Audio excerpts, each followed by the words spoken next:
ये मेरे लिए बड़े सौभाग्य की बात है और as a former participant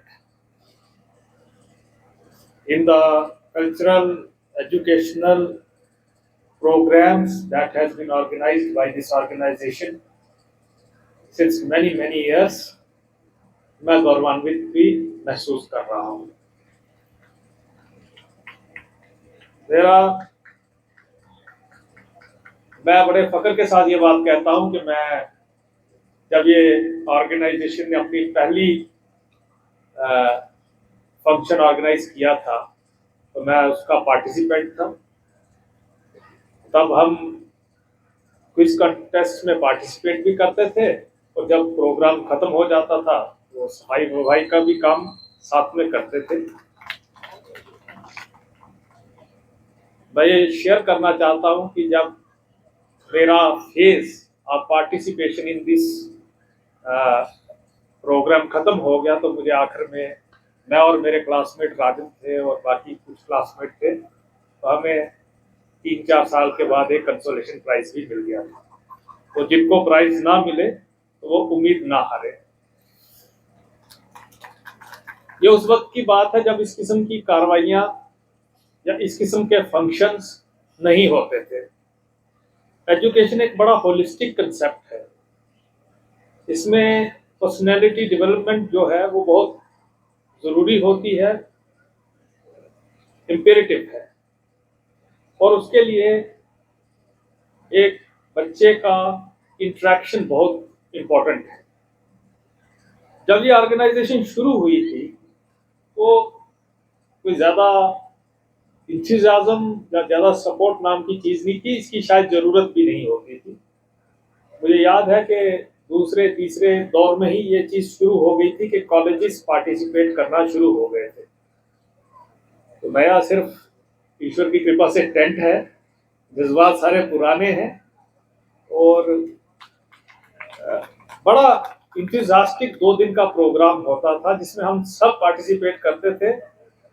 of course हम मेरा नंबर हमेशा क्विज कंटेस्ट में आता था और वो टेंशन हमेशा रहती थी कि अब क्या होगा। तो एक छोटी सी चीज थी कि हमें इतना पता था कि एक शायद शीतला माता जिन्होंने पुराना दर्शन किया है वहाँ एक गुफा होती थी, वहाँ पे एक महाराजा जी की मूर्ति थी और मूर्ति के साथ एक लिपि में लिखा हुआ हमारा इतिहास था। एक सवाल शायद उस पे आ जाएगा और एक शायद हमारे महलों पे आ जाएगा। ये बड़ा सटल तरीका था हमें हमारी हेरिटेज के साथ जोड़ने का। हम भूल जाते हैं कि हम कितने पुराने हैं। शायद हम 100 साल जिएंगे, ऐसा मान के चलते हैं तो हम 100 साल के ही हैं।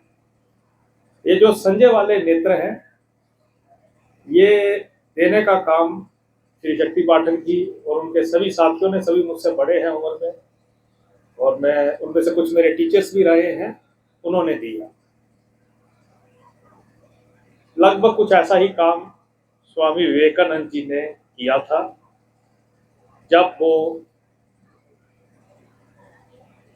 यूएस में गए और in the parliament of religions में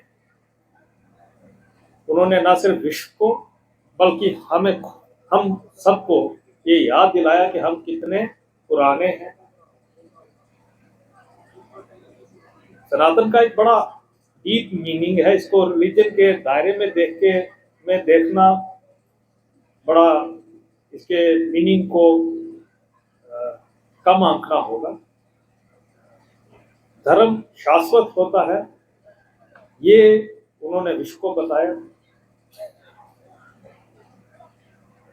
एक न्यू विजन ऑफ रिलीजन दिया। रिलीजन एक ट्रांसेंडेंटल एक्सपीरियंस है, ये शाश्वत है और जो चीज शाश्वत है वो हर जगह है। और अगर धर्म शाश्वत है तो इसके मतलब है कि सभी धर्मों में कुछ ना कुछ कॉमनैलिटी है जो सबको एक दूसरे से जोड़ता है। और इसी से न्यू विजन ऑफ मैन भी आया उनका, जिसमें उन्होंने व्यक्ति को कहा कि तुम ही ईश्वर का रिफ्लेक्शन हो, the divinity of man and women. ये चीज जो थी उन्होंने एम्फेसाइज की। इन दो चीजों को जब उन्होंने दुनिया के सामने रखा, तो इससे डॉगमेटिज्म, अंधविश्वास, इन सब चीज़ों का स्कोप कम होता गया, लगभग खत्म हो गया। और यही वो दौर था जब डॉगमेटिज्म जो था, अंधविश्वास जो था, वो मजहब के दायरे से बाहर निकला। मजहब एक जोड़ने वाली चीज बनी, और जब वो जोड़ने वाली चीज बनी तो हम अपनी पुरानी हेरिटेज, जो कि thousands and thousands of years old है, उसके साथ जुड़े। जब हम अपनी हेरिटेज से जुड़े तो हमें अपने में फक्र, अपने में प्राइड आया। जब प्राइड आया तो कॉन्फिडेंस आया। जब कॉन्फिडेंस आया तो फिर आज़ादी की लड़ाई लड़ने का हौसला भी आया। गुलामी जो है वो सिर्फ ना सिर्फ आपके हक छीनती है, वो आपको डिमोरलाइज करती है, वो आपको तोड़ती है, मरोड़ती है, और आपको आपकी हत्या करती है। आज़ादी बड़ी मुश्किल से मिली है। स्वामी विवेकानंद जी का जो कलीदी रोल है वो हमें हमारे हेरिटेज के साथ जोड़ने, हमारी कंट्री को, जो वेस्टर्न आइडिया ऑफ उस वक्त का था, उसमें डाइवर्सिटी एंड डाइवर्सिटी पे ही फोकस किया गया था, तो उन्होंने इसे कल्चरल यूनिटी के साथ जोड़ के हमें एक मॉडर्न नेशनल आइडेंटिटी दी, हमें हमारी हेरिटेज में प्राइड दिया, जीवन में परोपकार का महत्व जो है उसको समझाया, और सबसे बड़ी बात कि हमारे भौतिक जीवन को अध्यात्म से ओतप्रोत किया। मेरी ये युवा पीढ़ी, बच्चों से ये गुजारिश रहेगी कि मैं जैसे जब स्टूडेंट था, तो जब ये क्विज कंटेस्ट होता था तो इसी बहाने मैंने स्वामी विवेकानंद जी पे पढ़ना शुरू किया। उस वक्त मैं उन्हें अलग तरीके से देखता था, नॉलेज इज पावर, और क्या उनका थॉट है। मकसद यही था कि क्विज में अच्छे नंबर आ जाए। फिर मैंने आगे पॉलिटिकल साइंस, हिस्ट्री पढ़ी, उसमें मुझे उन्हें अलग तरीके से देखने का मौका मिला, समझने का मौका मिला। और जब मैं थोड़ा भूलना शुरू हो गया था तो श्री शक्ति पाठक जी ने मुझे इनवाइट कर दिया, और इसी बहाने मुझे दोबारा उनमें जाने का मौका मिला। तो ये मेरा बड़ा सौभाग्य है।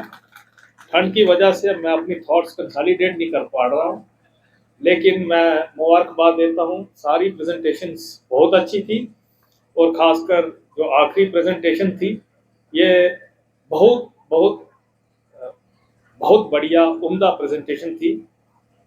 मैंने पाठक साहब से ये भी कहा कि मैं उनका बड़ा शुक्रगुजार हूँ कल्चरल ट्रूप का, कि उन्होंने स्वामी विवेकानंद जी का जो वक्तव्य था वो पूरा का पूरा सुनाया।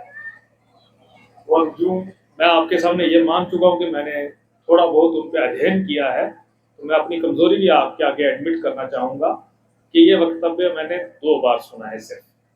पहली बार कल रात को सुना था जब मैं यूट्यूब पे सर्च कर रहा था कि उन्होंने क्या क्या कहा है। तो एजुकेशन इज वेरी इम्पेरेटिव, और मैं अपनी तरफ से बेस्ट विशेस कन्वे करता हूँ कि इस किस्म के प्रोग्राम्स ऑर्गेनाइज किए गए हैं, और आगे भी इस किस्म के प्रोग्राम्स इसी जोश खरोश के साथ ऑर्गेनाइज किए जाएं। धन्यवाद।